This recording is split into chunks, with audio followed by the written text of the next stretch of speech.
Aqui o nosso irmão Marcel colocou aqui. Meu irmão Elson, por toda essa aula que o irmão está nos presenteando hoje, vemos que a maçonaria ajudou a formar a base do Brasil, com a atual situação de toda a nossa máquina pública.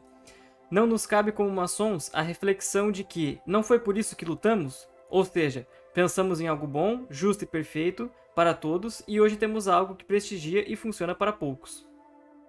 Sem dúvida. A maçonaria teve um papel importante na construção do Brasil. A maçonaria teve um papel importante na construção do mundo contemporâneo. Os Estados Unidos foi um país que seus fundadores são, na sua maioria, maçons. Né? Os redatores da Constituição dos Estados Unidos, tudo, muitos maçons. Né? Benjamin Franklin, todos os líderes da independência aqui pela América também. Né? E depois foram muitos maçons que estiveram à frente para construir um país. Você vê a figura do Barão de Rio Branco, por exemplo. O Barão do Rio Branco era maçom, filho de maçom, o Visconde do Rio Branco, o pai dele foi maçom, foi presidente do Conselho de Ministros.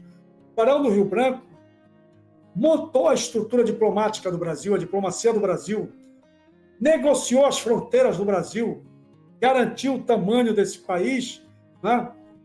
Disputando e defendendo nas cortes internacionais, né? Os assuntos brasileiros. E ele criou uma escola no Itamaraty que funcionou até um tempo atrás, porque funcionou no sentido do seguinte, a linha mestra era o seguinte: o Brasil é para defender os interesses do Brasil. Nós temos que formar os nossos diplomatas nesse sentido. Né?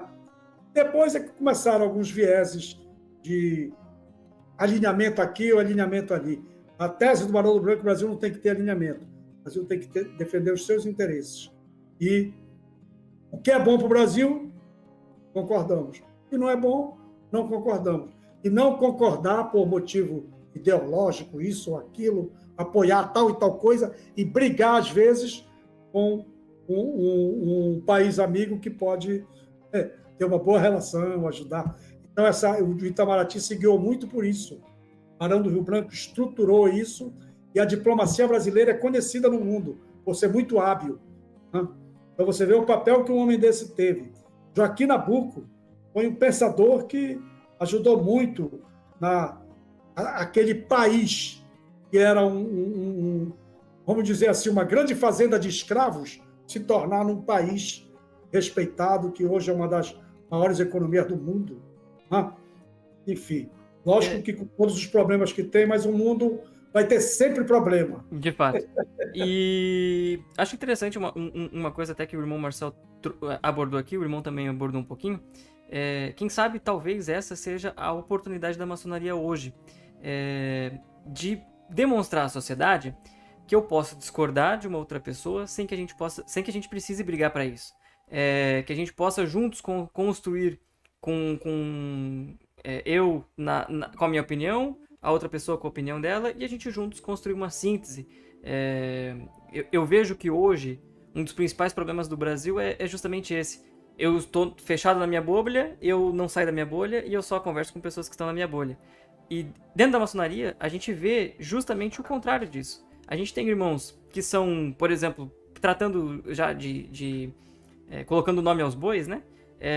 A gente tem irmãos que são de esquerda, a gente tem irmãos que são de direita, e apesar de que às vezes acontece alguma discussão um pouquinho mais acalorada, mas terminou a reunião, todo mundo continua irmão, todo mundo continua se respeitando. Então acho, humildemente a minha opinião, que a gente vê tantas histórias bacanas de maçons do passado que ajudaram a formar o Brasil, que ajudaram a formar as Américas. Acho que esse seria o ponto principal, principalmente já falando mais com o pessoal da minha idade, o pessoal da maçonaria da minha idade. Acho que essa é a nossa missão enquanto maçons. Sem dúvida.